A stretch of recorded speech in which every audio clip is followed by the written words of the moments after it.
Okay, so welcome to pre-departure orientation. Keep in mind that this is an orientation. It's not really instruction. This is general information meant for students that are going all over the world to different countries. Once you go through orientation today, you're not done. You still have some work to do. You need to research the country that you're going to. You need to research health and safety in that country, the political system of that country so that you can talk to locals about it, your specific program, where you're going to live, visa rules, all of these different things need to be researched. So you're not going to get all of the information that you need today. You still have some work to do. Great resources for additional information are your study abroad advisor, the pre-departure packets that you picked up earlier, your host school's website, and guidebooks. I highly recommend that everyone pick up a guidebook for the area that you're going to. It's not an absolute requirement, especially if you're going on a short-term program, but guidebooks can be very, very useful. There are a lot of guidebooks out there. There are a number of guidebooks written for people just like yourselves, students that aren't going to be staying at five-star hotels. They'll talk about youth hostels, fun places to hang out, things like that. I personally like Lonely Planet. I think they make really good guidebooks, but Let's Go books are also a great option. And then there are a bunch of other options too. A very easy way to ruin a study abroad experience is to have very concrete expectations of what's going to happen. Please go into this experience with flexibility. If you're thinking right now, when I go abroad, I want A, B, C, and D to happen exactly in that order, and I want those things to happen. If they don't, I'm going to be disappointed. I promise you, you're going to have a bad trip. So go into your study abroad experience with flexibility. Be open to what comes down the road. Things are going to happen differently than you expect them to. It's okay to have pretty general goals, doing things like these here, exploring the region, doing well in classes. These general goals are really good. They keep you focused. They keep you motivated to do interesting things. But keep in mind that you need to be flexible. Don't be too rigid in your expectations of your study abroad experience. Remember that the educational system that you're going to encounter will probably be pretty different from here at NAU. Some of you are going on faculty-led programs. For those programs, you'll be taught by NAU faculty, so you'll be taught in a way that you're used to experiencing here at NAU. If you're going to a foreign university, the educational system you're going to encounter is going to be very different. Maybe you won't have any homework to turn in all semester. Maybe there won't be an attendance policy at all. You don't have to go to classes if you don't want to. And maybe 90% of your grade is going to be based on one final exam at the end of the semester. Be really, really careful. Try to understand the foreign educational system where you are at the beginning of the semester. Don't wait until 2 months in to figure out what's going on and then realize that you're failing the class. Realize that things are going to be different and that you need to understand how these things are different before the class starts or right at the beginning.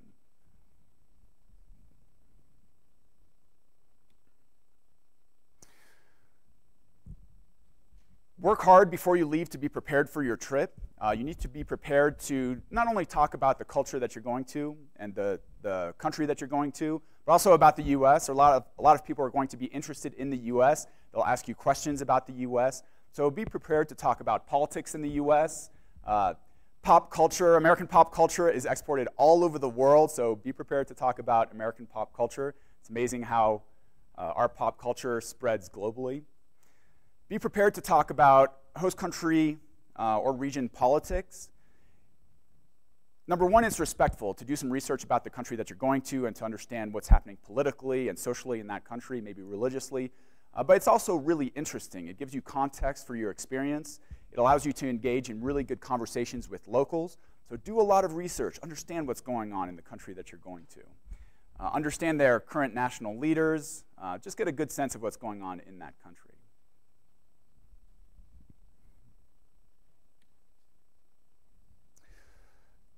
Good ways to stay in touch while you're abroad are prepaid or pay-as-you-go cell phones. Most students that study abroad get cell phones once they arrive abroad.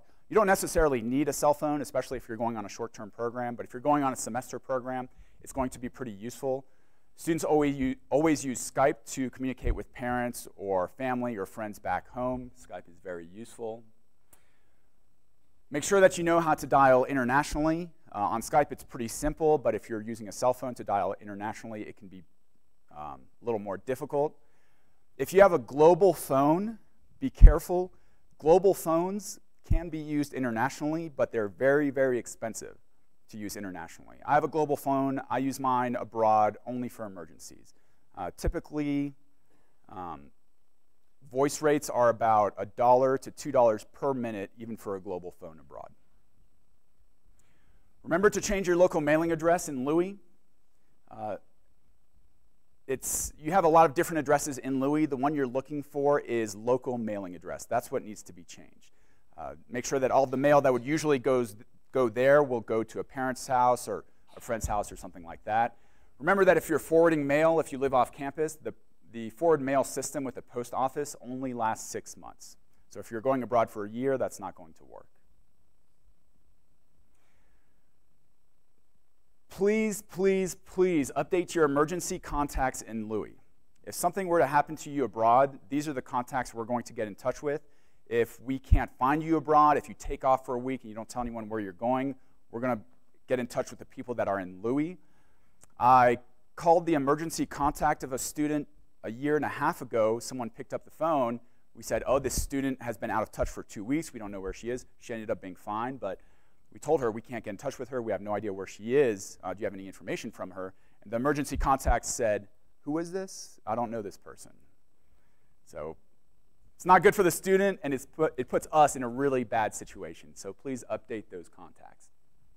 While we're on that topic, if you're in Paris and you want to go to Germany for a few days and just check out the sites and do the tourist things, great. Please let someone know where you're going. Okay? Let your parents know at home, let a resident director know, let some friends know. Don't just take off and travel by yourself without telling anyone where you are. That's pretty much what happened with this student whose emergency contact I called. This student just took off. It was a vacation thing. It ended up going on for much longer than she expected it to, but she hadn't told anyone where she was going, and pretty much no one knew where she was. After 2 weeks, she called us and said, hey, I'm fine. I just had a great 2-week trip. And we said, okay, well, that's nice. You caused us a lot of stress.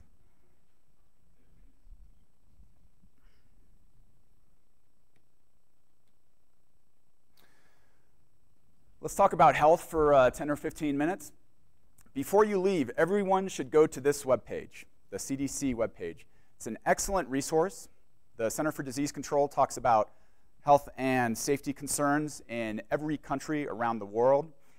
Be careful when you go to this webpage. The CDC is very thorough. They're going to talk about every possible health concern in that country. So France is going to look like a very dangerous place to go once you read the CDC webpage. It's not. Everything is fine, but just be aware of the things that they talk about. Do some research. In terms of medical treatment abroad, we'll talk about the international health insurance that you're covered by in just a few minutes. But once you arrive abroad, you should ask for recommendations for local healthcare providers. The insurance you're going to be covered by will also be able to give you some recommendations. But it's always good to talk to locals, too, about where they would recommend going if you fall sick or get injured.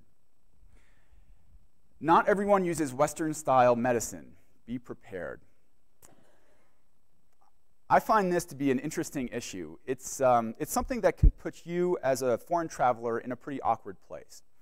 Sometimes you might go to a doctor, you might go to a hospital, and people might give you a form of treatment that you're not used to. It's very different. So all of a sudden, you're in a situation where you're used to medical practices as they are here in the United States, and you're getting a different kind of medicine. On one side, you want to be open-minded and open to things being done differently abroad, but at the same time, you need to be comfortable with the care that you receive. Okay? It's a fine line. Be careful. Ultimately, my message to you is be assertive. If you're getting care that you're not comfortable with, be assertive and find care that you are comfortable with. Okay? I've been in situations where I've been in hospitals abroad. I didn't feel comfortable with the care that I was getting, and I had to walk out of that hospital. I probably offended some staff there, but it's what I felt comfortable doing. I needed to leave and find some different care that I was more comfortable with. If you're in Western Europe or Australia or New Zealand, this probably isn't going to come up. If you're in a lot of developing countries, this might come up. Just be aware of this. Medications, bring as many medications with you as possible. If you're on prescription meds, bring as many as you can. It's much easier to bring a bunch over with you rather than trying to refill prescriptions abroad. Be really careful when you're carrying your medications abroad. Do not bring a Ziploc bag full of 200 pills on the airplane. You're not going to get very far. You're going to get in a lot of trouble. or at least it's going to be an inconvenience. Bring your medication in the prescription bottle that it comes in. Okay? If you can't do that, at least bring the prescription with you so that you can show someone I have a prescription for all of these. Make sure that the medications that you're taking are legal in your host country. Usually they are. This is very rarely an issue, but it's possible that it could be an issue, so be careful with this. A good place to look to make sure that meds are legal where you're going are to check the host country's consulate webpage or embassy webpage. Guidebooks are a great resource here too. For those of you that are going to developing countries, the biggest threat to your health will probably be water. Water can make you very, very sick. Tap water in most developing countries is not potable. Okay? You have to buy bottled water and drink that. You can use tap water for things like taking a shower, but brushing your teeth, not a good idea. Washing fruits and vegetables, not a good idea. Drinking, really bad idea. Every Westerner that travels in a developing country for an extended period of time inevitably falls sick from bad tap water. So be really, really careful. It's not pleasant. Usually what happens is you end up on the toilet for 3 or 4 days. Literally 3 or 4 days, and it's not fun. So if water is bad, what does that mean? Okay, it means you can't brush your teeth with bad tap water. If water is bad and someone used tap water to make some ice, that ice then goes into your drink. All of a sudden, your drink is bad. Okay, so watch out for ice in developing countries. If tap water is bad and someone uses tap water to wash fruits and vegetables, all of a sudden, those fruits and vegetables are bad, right? A good rule of thumb in the developing world, places with bad tap water, is if you can peel it, you can eat it. If someone washes an apple with bad tap water and you eat that apple, that water's on the outside of that apple and you're going to get sick. If someone washes a banana with bad tap water, you're going to peel that banana and eat the inside, so you're not going to have contact with that bad tap water. So if you can peel it, you can eat it. Good rule of thumb. Be careful where you eat too. These rules can be a little bit flexible depending on where you're eating. Usually nicer restaurants in foreign countries in the developing world use good water to clean fruits and vegetables. So in really nice restaurants, you're usually okay, not always, but usually. In cheaper restaurants, you need to be much more careful. So let's say you're going out to dinner in a developing country. What's going to be safer to eat, this nice fresh salad here or the chicken foot soup on the right? Neither. Yes, there's an argument for neither. The chicken foot soup ultimately is safer to eat. It's been boiled. A lot of bacteria have been killed. In general, if something has been boiled or fried or cooked, it's safer to eat than something that is fresh. Has anyone had chicken foot soup? I'll bet someone in this room will by the end of the semester. How was it?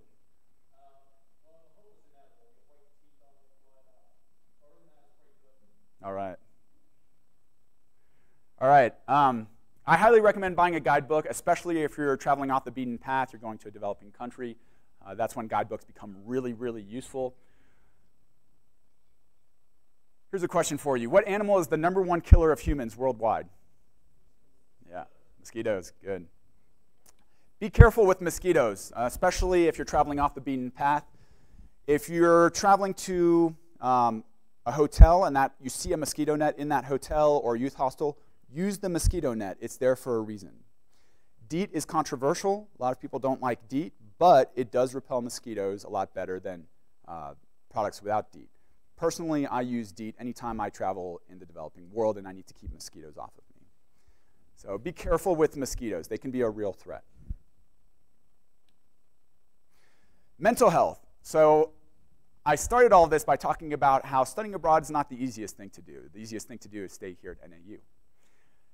Studying abroad can be tough for these reasons here. All of a sudden, you have all of these new stressors in your life. You might be homesick. You're trying to deal with a new culture, new food, new social setting. You might be experiencing a change in your sleep patterns. There are different levels of pollution or sanitation where you are. You're in a new physical environment. All of these things add stress to your life, especially mental stress. Some physical stress, but especially mental. Ways to stay mentally healthy while you're abroad. The #1 most important thing to do is to keep the healthy habits that you have here in Flagstaff. If you're used to jogging 3 times a week here in Flagstaff, do that while you're abroad. If you don't drink caffeine here in Flagstaff, don't drink caffeine abroad. If you're used to sleeping 8.5 hours a night here in Flagstaff, which probably none of you are, but do that abroad if you're used to that. Okay? So all of those healthy habits that you have here, continue with those abroad. It's harder to do than it sounds. It's hard to keep those workout routines because you're not near the gym that you're used to going to. You might experience jet lag towards the beginning of your trip, so it's hard to sleep well. So this can be a little bit hard to do, but it's worth the effort. Do not stop taking medication while you're abroad. Some students see going abroad as an opportunity to get a fresh start, to kind of start over, to maybe try and get over some challenges that they've faced over the past. If you're on medications, do not stop taking them while you're abroad. It's pretty much the worst time to stop taking medications because you're experiencing all of this additional stress while you're abroad. So if you're on meds here, I highly, highly recommend continuing to take those meds while you're abroad. Make sure to ask for help when you need it. If you're not feeling well, if you're stressed out, if you're just not feeling like yourself and there are some problems, talk to people. Reach out to people. Every one of you will have some support abroad, whether it's NAU faculty that are traveling with you or exchange coordinators at your host institution. These people have had experience traveling abroad and working with students abroad, so reach out to them. They're used to working with students that are dealing with the new stresses of traveling abroad. They are a great resource. If you're feeling absolutely alone abroad, call us. We'll help you out. We will either help you from here or we will put you in touch with someone abroad that can help you.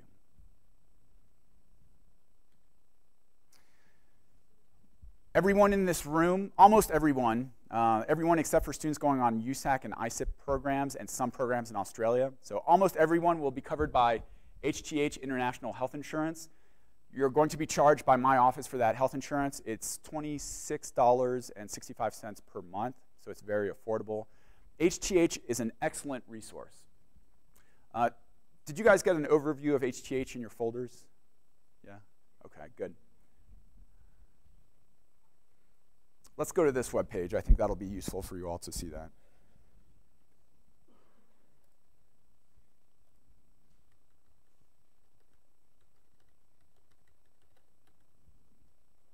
Oh, that is terrible timing. Okay.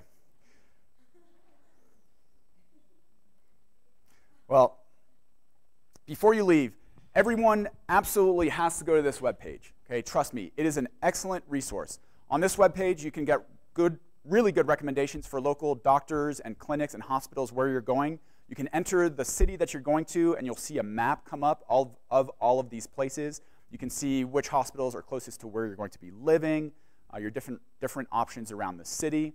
This webpage also has really good country-specific resources that talk about health and safety in every country of the world, so take a look at those and be aware of what to expect. The webpage also has translations of common medical terms in the local language where you're going. So if you're going to Spain and you're dealing with ADHD, you can get a translation on this webpage of ADHD in Spanish so you can talk to a doctor about it. Really great resource. If you get injured abroad, if you go to a hospital or doctor in the HTH network, you don't need to pay anything for your visit. If you go to a doctor or hospital outside of the network, they will reimburse you. So be aware of which hospitals and clinics near you are in the network. It's a lot easier to go to places in the network.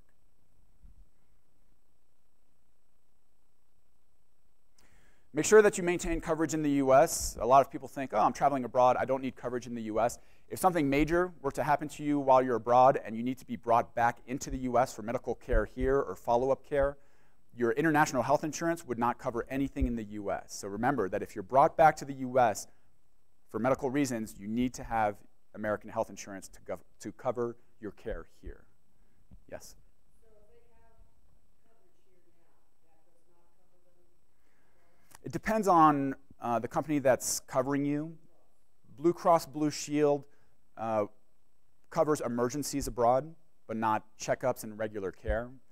So, and that's the case for most American healthcare providers. Usually they cover emergencies abroad, but they don't cover regular stuff abroad, your regular checkups and things like that.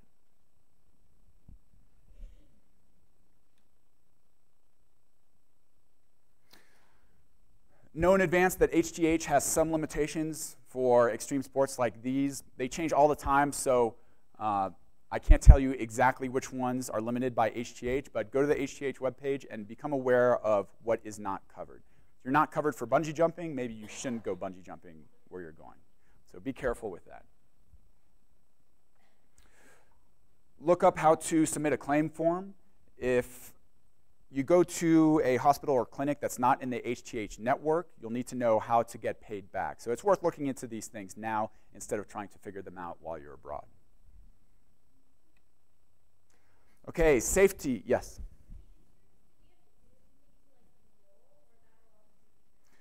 Everyone here is enrolled. It'll be taken care of automatically. For those of you studying abroad in winter, you'll get an email in the coming week from HTH giving you login information. For those of you studying abroad in the spring, you'll get an email in mid to late December giving you login information. Once you get that email, log in and check out the hthstudents.com webpage. Keep an eye on your spam box. A lot of students say that they didn't get the HTH email. I think it oftentimes goes into your spam folder. You'll have one you can print off. Yep. Sure.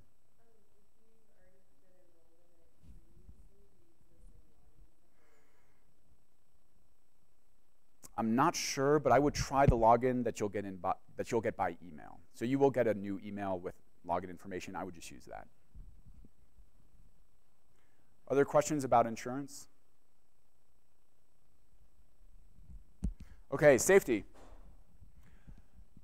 You as foreigners in a foreign country are going to be vulnerable, especially vulnerable. You're going to stick out as much as you try to blend in and look like a local, it's not going to happen. Okay? Even if you're going to places where you look exactly like the other people around you. Culturally, things are going to be different. You're going to behave differently than the locals. You'll probably be dressed a little bit differently. People will know that you're a foreigner. That's okay, but be aware that there are some safety issues that come with that.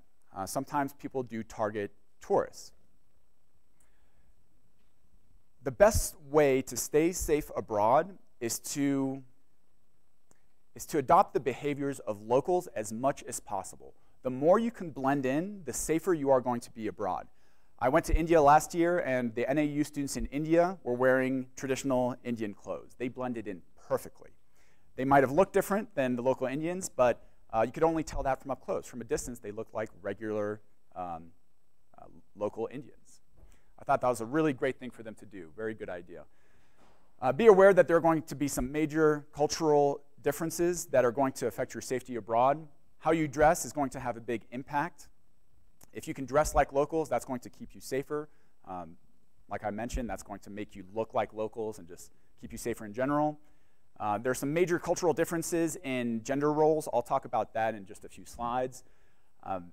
Transportation and kind of safety on buses, safety on metros, these things are going to be different.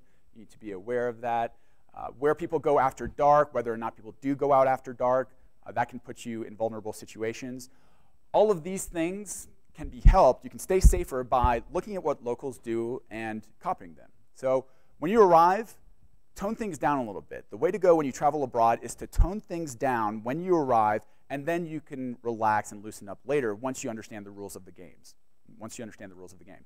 When you arrive, you don't understand the local culture. You don't understand where safe places are to go, where unsafe places are. So you don't really understand your new environment when you arrive. That's why you need to tone things down first and then loosen up later. Be careful with valuables. When you're traveling abroad, it's probably not a good idea to bring that really flashy purple purse with the mirrors on the outside that reflects light. Okay? Fly under the radar. Maybe wear dull colors. Dress goes a long way, so copy how the locals dress. Beware of the trusting tourist mentality. This is kind of tough. You want to travel abroad, you want to meet locals, you want to have a good experience and interact with people and make new friends, but be careful of people that are a little aggressive in befriending you. Okay? If you're in the street and someone comes up to you quickly and says, hey, how's it going? I see you're from abroad. Where are you from? My name is so-and-so. Do you want to come to my house tonight for dinner? Be careful. They might be really, really friendly, or they might not be friendly. Okay? You never really know. And I've had that happen a number of times.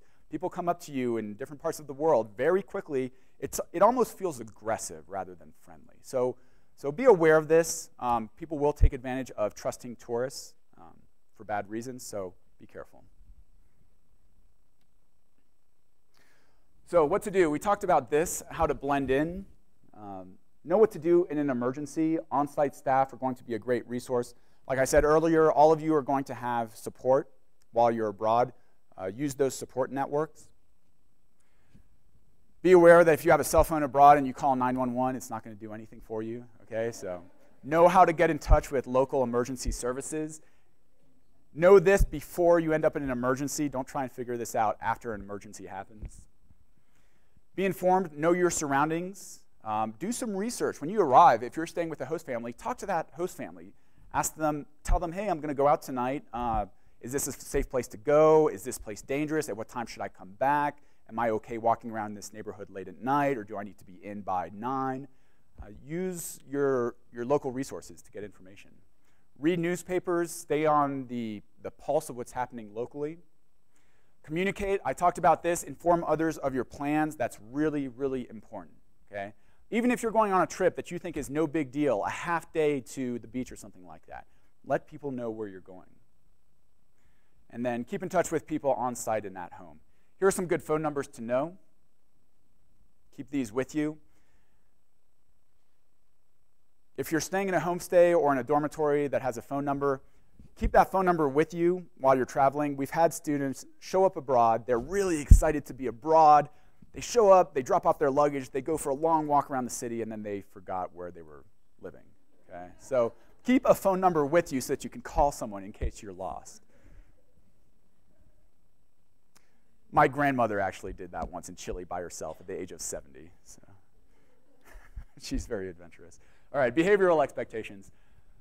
This sounds very serious, and it is, and it's actually true.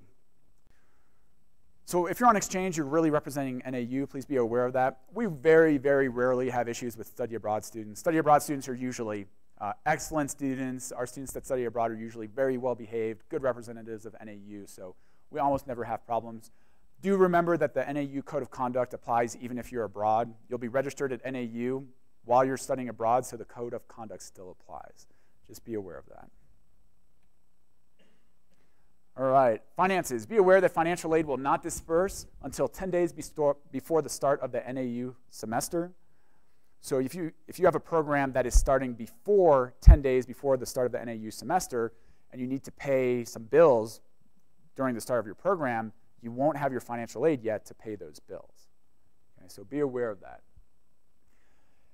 The difference between your financial aid award and the total bill for your study abroad program has to be paid by the NAU payment deadline for the term in which you're going. So regular NAU payment deadlines apply to study abroad. If tuition here at NAU is due on January 15th for the spring semester, the same deadline applies for study abroad. Those of you that are on financial aid, remember that you have to bring back a certain number of credits to keep your financial aid. If you fail all of your courses abroad and you're on financial aid, you will actually have to pay NAU back for your financial aid. Please, please don't come back and have to pay $5,000 to NAU because you failed your courses abroad. So just be aware of this. I forget what the exact rule is. Financial aid can tell you the exact rule, but you do need to pass a certain percentage of your classes abroad to not have to repay your financial aid to NAU. Students receiving merit-based financial aid have to earn 30 credit hours or more per year. We are going to register you for CIE 299. This is a little bit out of date, but you'll see CIE 299 on your account for the term that you're abroad.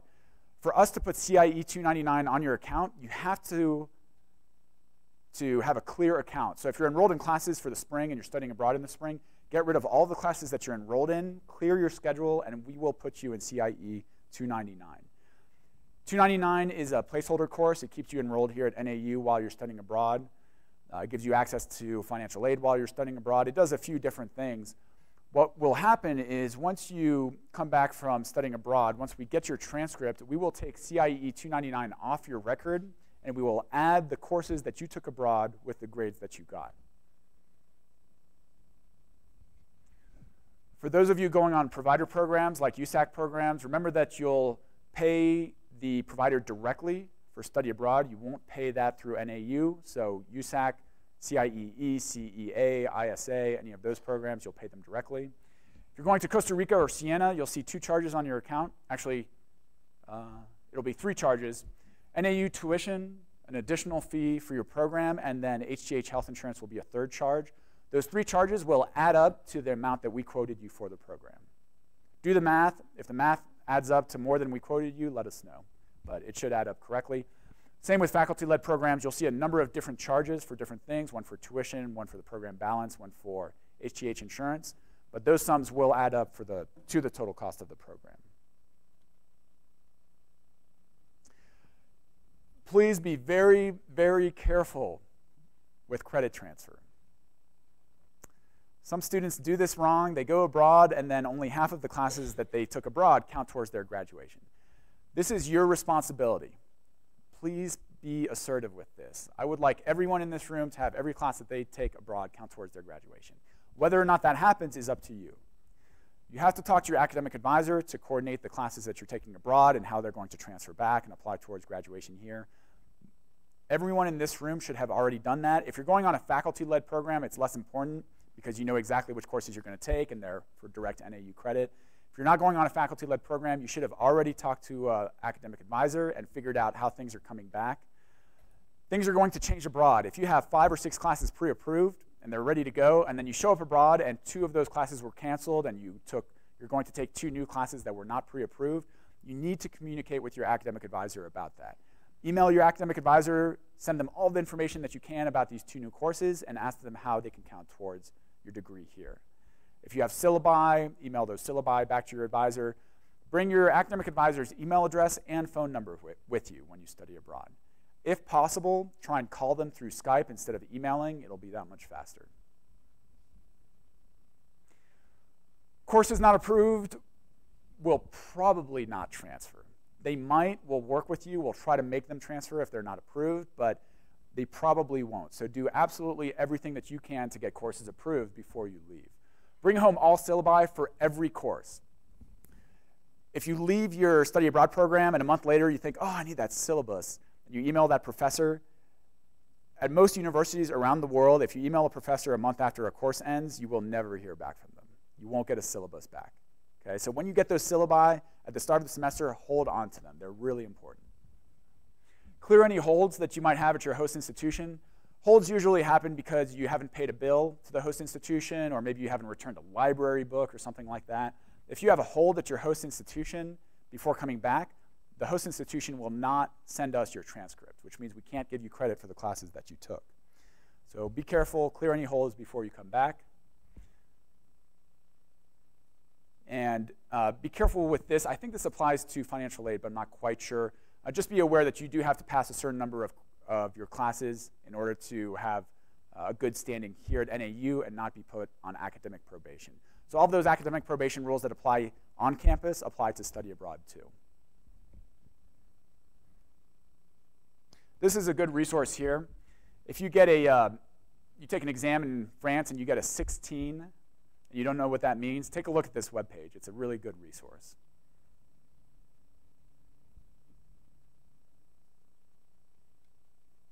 All right, essential documents. I hope everyone has a passport. If you don't have a passport, I hope you've applied for one by now. Your passport has to be valid for 6 months after your planned return date. Doesn't really make sense to me. I'm not sure why that's the case, but that's the case. If you try to enter the US and your passport expires in 3 or 4 months, you're going to have trouble coming back into the US. So be aware, everyone in this room should look at their passport expiration date. Make sure that your passport doesn't expire for 6 months after your return.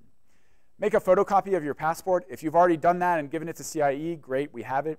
If you haven't done that, then either give us a photocopy or give one to your parents or to a friend. Someone should have a photocopy. If you lose your passport while you're abroad, it is much, much easier to get a new passport with a photocopy instead of just going to the embassy saying, I lost my passport. So a passport is what identifies you as a US citizen. It allows you to come back into the US. A visa is what allows you to enter a foreign country. Be aware of the visa requirements for where you're going. Every year, we have 1 or 2 students that get stuck at a border because they got the wrong visa or didn't get a visa. Research this, please. A really good resource is your study abroad advisor. They can tell you what kind of visa you need. Be careful with this. We don't want you to be stuck at the border trying to get into the UK with them not allowing you in. It's rare that students get turned around. What usually happens is students get stuck at the border for a day or two and try to, usually it works out, but it's possible to get turned around too. So please be careful. Bring insurance information with you. Once you log into hghstudents.com, you'll be able to print off your insurance card, print that, and carry it with you with your passport and with all of your important documents. Bring important contact information with you, too. If you have a phone number for the homestay family where you're staying or a phone number for the dorm you're going to, bring that phone number with you. Don't just land and hope you'll be able to figure it out and find it. You might be able to, but you might not. Just be careful. Keep those phone numbers with you. We've had students land abroad. They're really excited about being abroad. They want to see their new host city. So they drop their bags off at their dorm or host family, and then they take off for a big tour around the city, and 8 hours later they realize that they don't remember where their host day family was. Okay? Bring a phone number with you. That makes a big difference. All right, culture.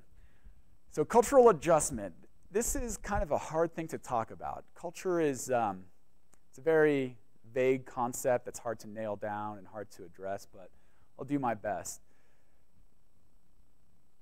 The first step in understanding that cultures abroad are different is understanding that how we see the world is based on the fact that we are Americans, that we've grown up in the US. That has influenced our point of view, our understanding of our place in the world, our understanding of the world. That influences everything. People that grow up in different cultures, they have a very different kind of root to their understanding of the world. So be aware that everything that you understand to be true is based on you being an American and you being raised in American culture. So let's do a quick exercise. Please turn to the person next to you and talk about how American culture has influenced you. What do you do because you're an American? How has that impacted you? Go ahead, 1 minute.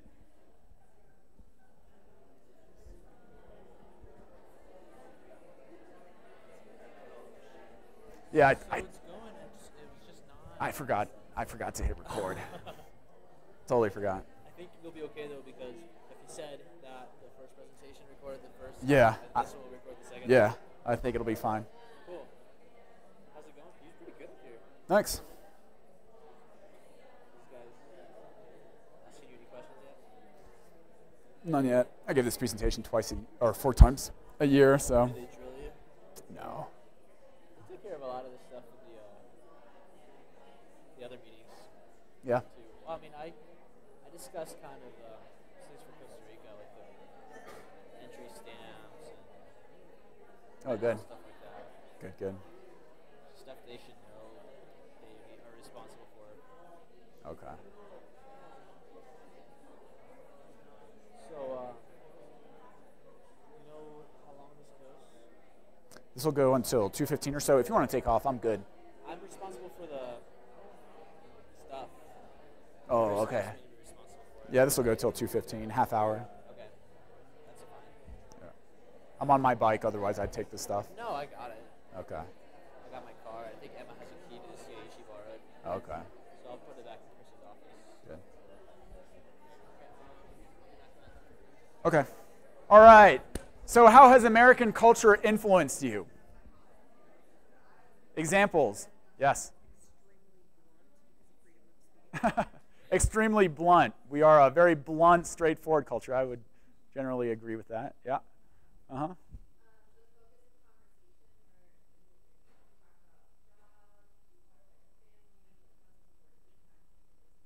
Mm-hmm. Yep, definitely. What else? Yeah. On consumerism? Mm-hmm. Yeah, we're a pretty commercial culture. Mm-hmm. Are specific taboos Not maybe people not feeling comfortable talking about them sometimes. Yeah. All right, one more exercise. Turn to the person next to you and talk about the culture that you're going to and things that you think might be different. Go ahead, 1 minute.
All right. What things might be different? Anyone expecting some differences? Any ideas? Yeah. Local markets, so a different way of shopping and buying things. Maybe you'll have to bargain for vegetables. Maybe you've never had to do that before. What else? Other differences? Mm-hmm.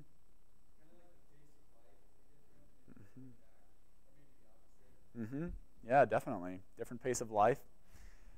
All right, let's do a math quiz quickly, and I'll explain why we're doing a math quiz after this. But the next slide has some math questions. The rules have changed, okay? So the traditional math rules that you're used to and that you were taught growing up are not the rules that apply to this. The new rules are posted at the top. So try to solve these problems. Once you're done, whoever's done first, just raise your hand and we'll move on from there. So your goal is to answer these as quickly as possible with the new rules that you're going to see posted at the top.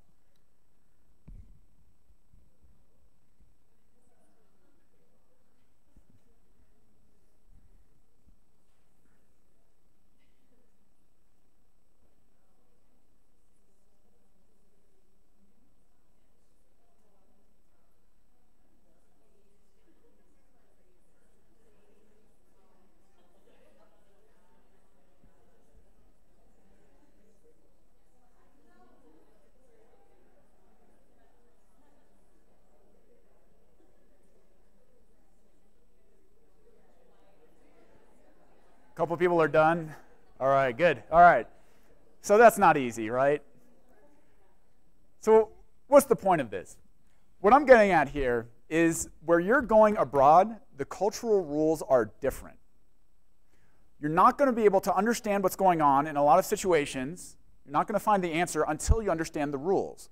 So your goal when you're going abroad, first and foremost, is to understand the new rules that you're playing with, because they're going to be different. They're going to change everything.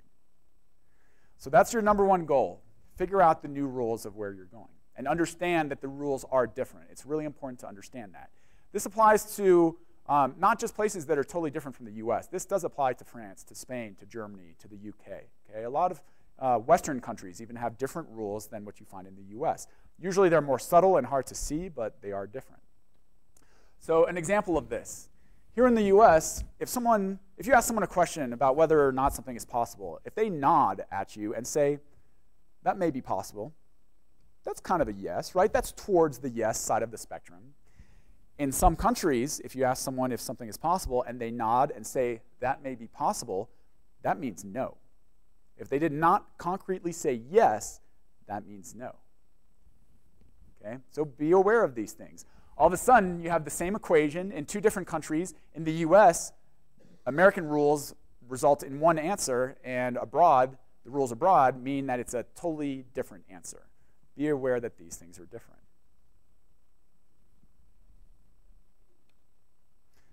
Everyone, please stand up. Are you okay? Are your feet? No, can't do it. Okay. Yeah. All right.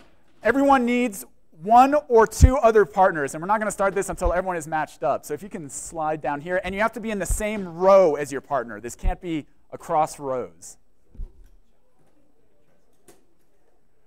You can do it sitting down. I don't know what you... All right, everyone, partner up. 3 is okay. 3 is fine. Okay. All right, for 1 minute, I want you to talk to the people in your group about why you chose the country that you're going to. What influenced you, so why you chose that country, and what you're really excited about. Those 2 things. 1 minute, oh, hold on, 1 rule. You need to do this with your toes 6 inches from the toes of the person that you're with. No less than 6 inches, and I'm watching. All right, go. 6 inches.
Okay, thank you. You can sit down. Thank you.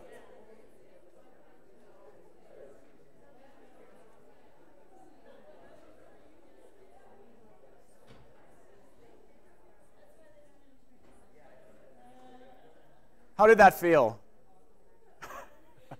Awkward. That's always the word that's used for this exercise. Awkward. That's exactly right. I saw a lot of this, leaning back, looking away. Everyone looked awkward doing that. Personal space is a cultural thing. Okay? In the US, we tend to like our personal space. In a lot of countries, you might be having normal conversations with people that are that close to you. People might walk up to you that you've never met before. They might grab your hand and hold your hand while they're talking to you. Okay? That's going to feel awkward too. All of these cultural adjustments, these things always feel awkward. The first time you bow to someone in Japan, it feels awkward. The 40th time you do it, it feels completely normal. It's okay for these things to feel awkward while you're getting used to them. It's completely normal. Okay? In fact, it probably should feel awkward. If it doesn't, then there's something wrong. It should feel awkward. Okay? Eventually, it's going to get better. You'll get used to things, and things are going to feel better and better. Just realize that it's completely normal to feel awkward, and that's fine. That's just how it goes while you're learning about the culture abroad. Some specific things to be aware of regarding culture are formal and informal addresses. Here in the US, we tend to be a fairly informal culture. In a lot of countries around the world, people are a lot more formal. You have to address people of a higher social status in a very formal way. People of a higher social status, it might be okay to look them in the eye while you're talking to them, or it might not be okay to look them in the eye. You might have to look away while you're talking to them. It just depends. Sharing, gifts, and lending. Gift culture and lending culture might be very different where you're going. Gifts play a pretty important role in a lot of different cultures around the world. If you're going to a place where gift giving is a really important part of the culture, be aware of that. Do your research. You might need to bring a gift to the homestay family where you're staying. If you have something for the exchange coordinator there, that might be nice too. There are some countries where how you open your gift matters, when you open your gift matters. In China, if you get a gift from someone and you open it right there in front of them and you unwrap it, that's considered rude. Okay? In China, if you get a gift that's wrapped up, you don't open it in front of the person that gave it to you. You hold on to it, and then you unwrap it at home. We're foreigners. We tend to look like foreigners when we go abroad. People are generally flexible.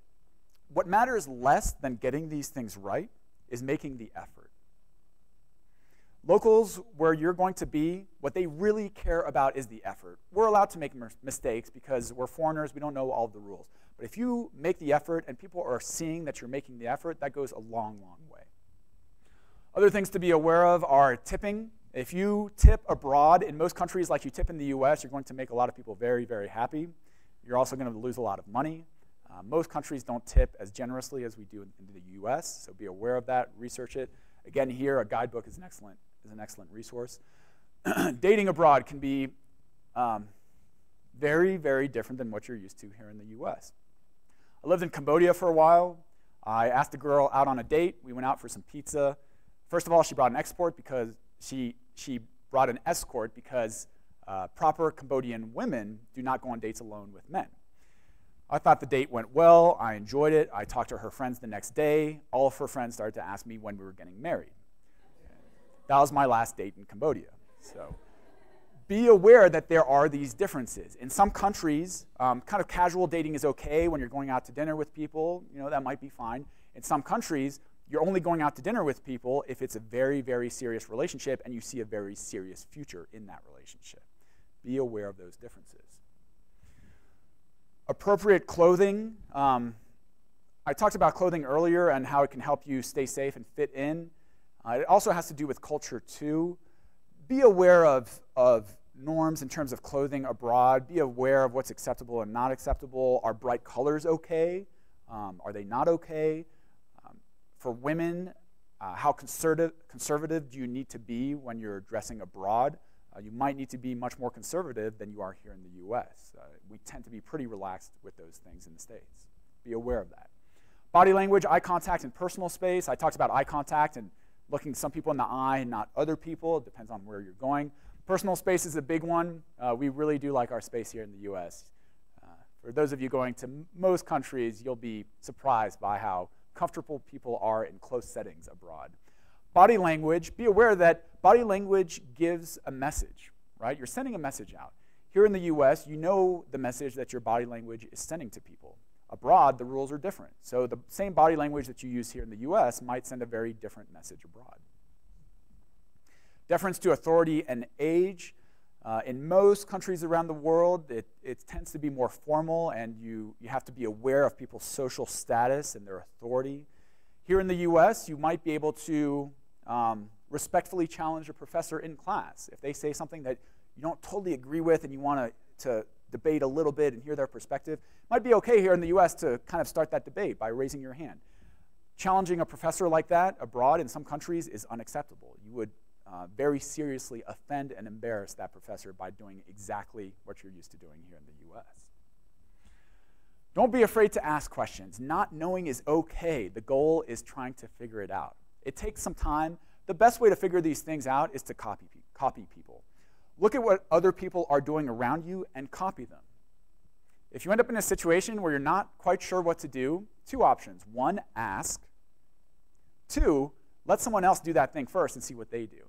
If you're entering a Japanese tea house and you're not quite sure if you should take your shoes off or where you should put them, invite someone else in first, see what they do, and then copy them. Remember, it's not better, it's not worse, it's just different. I think that's something that everyone can generally agree upon. I'm sure we all feel that way, the idea of not judging a foreign culture, but just trying to understand the differences.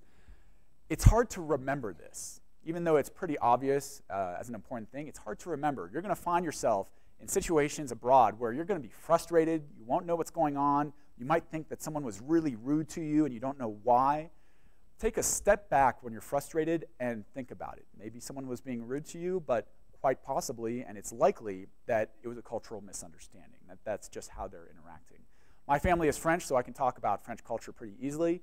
A lot of Americans think that the French are rude as a culture.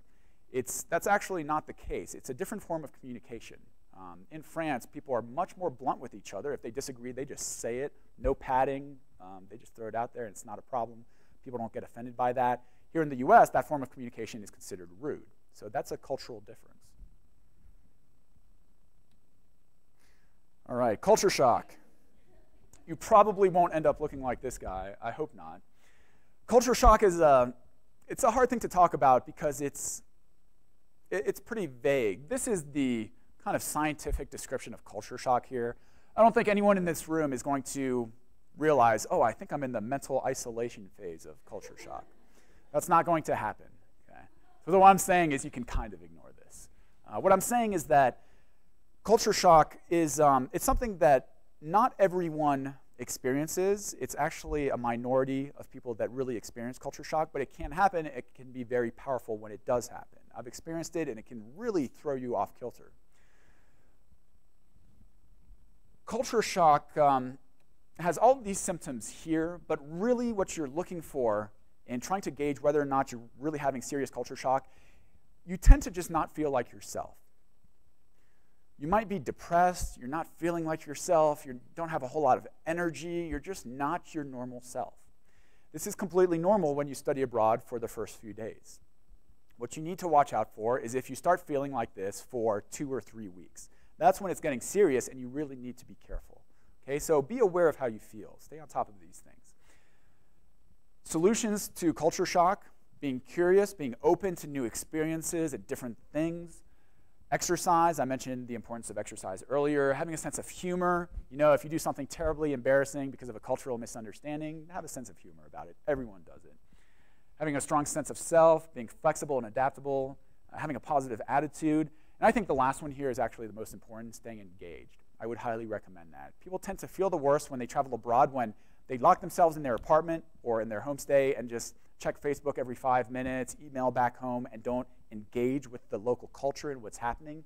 Stay engaged. Look for activities. Look for clubs to be a part of. Make some friends. Be social. Stay engaged while you're traveling abroad, especially during the first few weeks. If you experience culture shock and you're not feeling well, talk to someone. Everyone here will have some good resources abroad, whether it's a faculty member or an exchange coordinator at the foreign university. Talk to these people, tell them what's going on, and they're going to help you out. If you feel like you have no one to talk to, contact my office. We'll help you out. All right, relationships and gender roles. Be aware of relationship norms in your host country. I talked about that a little bit. Just be aware that things are very, very different. Is it okay to do certain things in public? Is it not okay to do other things in public? Here in the US, we can hold hands in public, and that's totally fine. In some countries, it's not. Here, limited PDAs might be okay. In some countries, more PDAs might be acceptable in public, or it might not be acceptable at all. Be aware of these things. Be aware of gender roles in your host country. There are things that women might be able to do abroad that women can't do. It's not socially acceptable. The reverse might be the case too. Men might be able to do a lot of things that women aren't able to do socially. They just aren't socially acceptable. So be aware of these differences.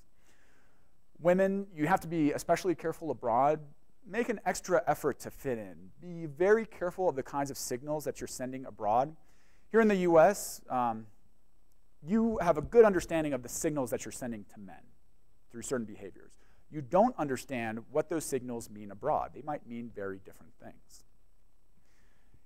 Here in the US, casual eye contact with a man might not be a big deal.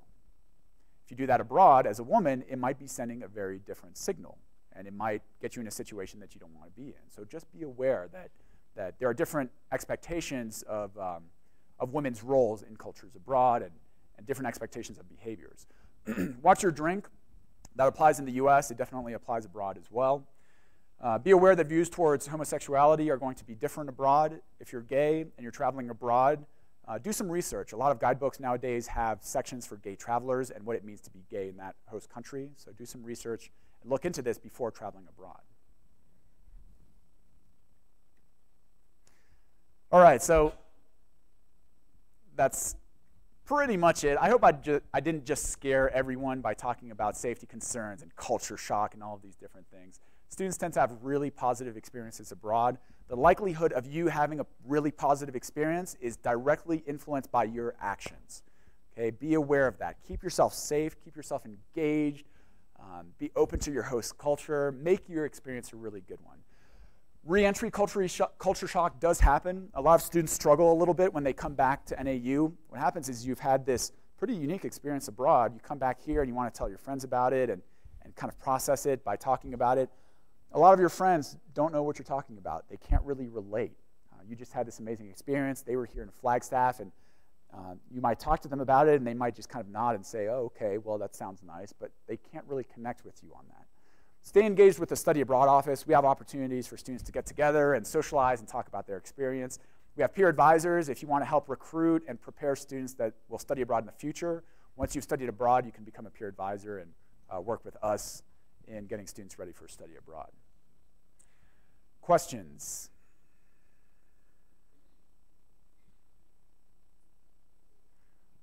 All right. I wish you all the best possible trip. Have a good time.